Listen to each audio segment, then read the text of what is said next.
নমস্কার বন্ধুরা, কেমন আছেন? সোমার গল্প পাঠের আসরে আপনাদের স্বাগত। আমার আজকের গল্পটি হলো সুকুমার রায়ের দুই বন্ধু। বন্ধুরা, আমার গল্প পাঠ আপনাদের কেমন লাগছে আমাকে কমেন্টে অবশ্যই জানাবেন। আমার চ্যানেলটিকে সাবস্ক্রাইব করবেন।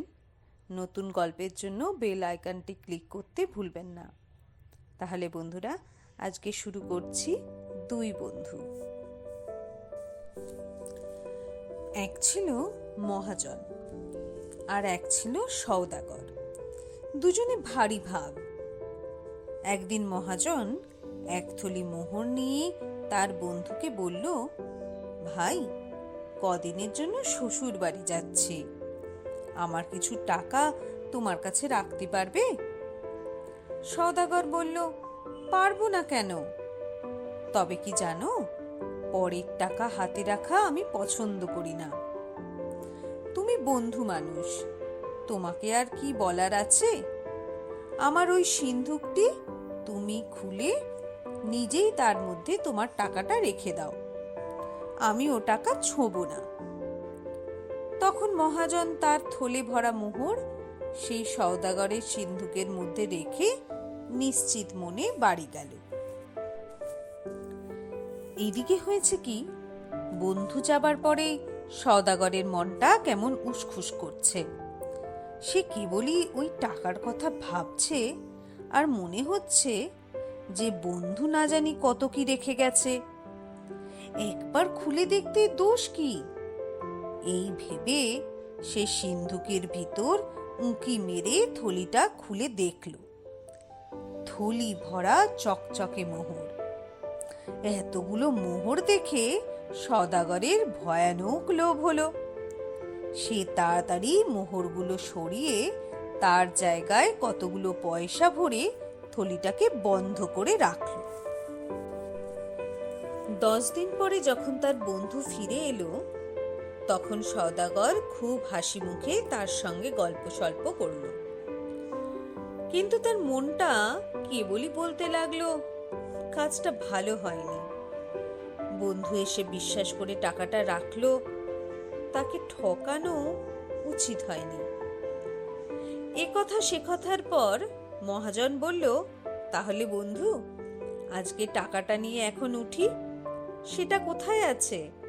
সওদাগর বললে, হ্যাঁ বন্ধু, সেটা নিয়ে যাও, তুমি যেখানে রেখেছিলে সেখানেই পাবে, আমি থলিটা আর সরাইনি। বন্ধু তখন সিন্ধুক খুলে তার থলিটা বের করে নিল। কিন্তু কি সর্বনাশ! থলি ভরা মোহর ছিল, সব গেল কোথায়? সব যে কেবল পয়সা। মহাজন মাথায় হাত দিয়ে বসে পড়ল। সওদাগর বলল, ও কি বন্ধু, মাটিতে বসলে কেন? বন্ধু বলল, ভাই, সর্বনাশ হয়েছে, আমার থলি ভরা মোহর ছিল, এখন দেখছি একটাও মোহর নেই, কেবল কতগুলো পয়সা। সওদাগর বলল, তাও কি হয়, মোহর কখনো পয়সা হয়ে যায়? সওদাগর চেষ্টা করছে এরকম ভাব দেখাতে যেন কতই না আশ্চর্য হয়েছে, কিন্তু তার বন্ধু দেখলো তার মুখখানা একেবারে ফ্যাকাশে হয়ে গেছে। ব্যাপারটা বুঝতে তার আর বাকি রইল না। তবু সে কোনো রকম রাগ না দেখিয়ে হেসে বলল, আমি তো মোহর মনে করেই রেখেছিলাম, এখন দেখছি কোথাও কোনো গোল হয়ে থাকবে। যাক, যা গেছে তা গেছেই, সে ভাবনায় আর কাজ নেই। এই বলে সে সওদাগরের কাছ থেকে বিদায় নিয়ে পয়সার থলি বাড়িতে নিয়ে গেল। সওদাগরও হাঁপ ছেড়ে বাঁচল। 2 মাস পরে হঠাৎ একদিন মহাজন তার বন্ধুর বাড়ি এসে বলল, বন্ধু, আজ আমার বাড়িতে পিঠে হচ্ছে, বিকেলে তোমার ছেলেটিকে পাঠিয়ে দিও। বিকেলবেলা সওদাগর তার ছেলেকে নিয়ে মহাজনের বাড়িতে রেখে এলো আর বলল, সন্ধ্যার সময় এসে নিয়ে যাব। মহাজন করলো কি, ছেলেটার পোশাক বদলিয়ে তাকে কোথাও লুকিয়ে রাখলো আর একটা বাদরকে সে ছেলের পোশাক পরিয়ে ঘরের মধ্যে বসিয়ে দিল। সন্ধ্যার সময় সওদাগর আসতেই তার বন্ধু এসে মুখখানা হাড়ির মতো করে বলল, ভাই, একটা বড় মুশকিলে পড়েছি। তোমার ছেলেটিকে তুমি যখন দিয়ে গেলে তখন দেখলাম দিব্যি কেমন নাদুস নুদুস ফুটফুটে চেহারা, কিন্তু এখন দেখছি কিরম হয়ে গেছে, ঠিক যেন বাঁদরের মতো দেখাচ্ছে। কি করা যায় বলো তো বন্ধু? ব্যাপার দেখে সওদাগরের তো চক্ষু স্থির। সে বলল, কি পাগলের মতো বকছো? মানুষ কখনো বাঁদর হয়ে যায়? মহাজন অত্যন্ত ভালো মানুষের মতো বলল, কি জানি ভাই, আজকাল কি সব ভূতের কাণ্ড হচ্ছে, কিছু বুঝবার জো নেই। এই দেখো না, সেদিন আমার সোনার মোহরগুলো খামোখা বদলে গিয়ে তোমার পয়সা হয়ে গেল। অদ্ভুত ব্যাপার। তখন সওদাগর রেগে বন্ধুকে গালাগালি দিয়ে কাজীর কাছে দৌড়ে গেল নালিশ করতে। কাজীর হুকুমে চার চার পায়দা এসে মহাজনকে পাকড়াও করে কাজীর সামনে হাজির করল। কাজী বললেন, তুমি এর ছেলেকে নিয়ে কি করেছ? শুনে চোখ দুটো গোল করে মস্ত বড় হাঁ করে মহাজন বলল, আমি আমি মুখ্য সূক্ষ্ম মানুষ, আমি কি অত সব বুঝতে পারি হুজুর? ওর বাড়িতে মোহর রাখলাম, 10 দিনেই সব পয়সা হয়ে গেল। আবার দেখুন, ওর ছেলেটা আমার বাড়ি আসতে না আসতেই লেজ টেজ গজিয়ে দস্তুর মতো বাঁদর হয়ে গেল। কিরকম যে হচ্ছে, আমার সব ভুতুরে কাণ্ড মনে হচ্ছে। এই বলে সে কাজীকে লম্বা সেলাম করতে লাগলো। কাজীও চালাক লোক, ব্যাপার বুঝতে তার বাকি রইল না।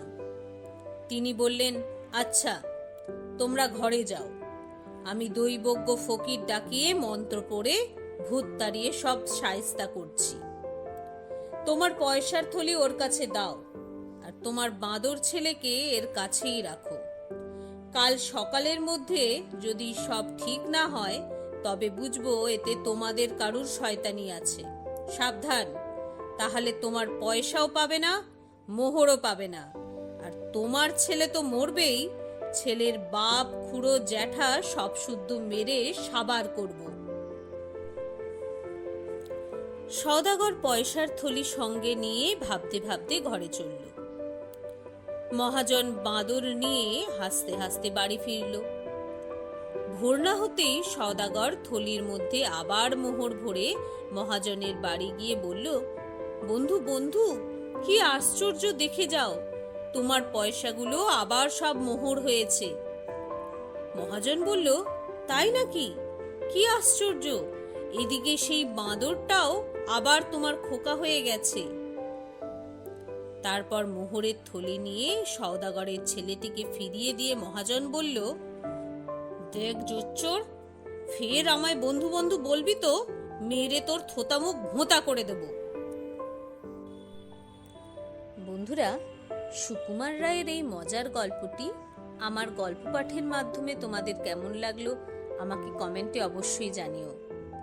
গল্পটি ভালো লাগলে লাইক শেয়ার করো, বেল আইকনটা ক্লিক করতে একদম ভুলো না নতুন গল্পের জন্য। তাহলে এখানেই রাখছি। নমস্কার।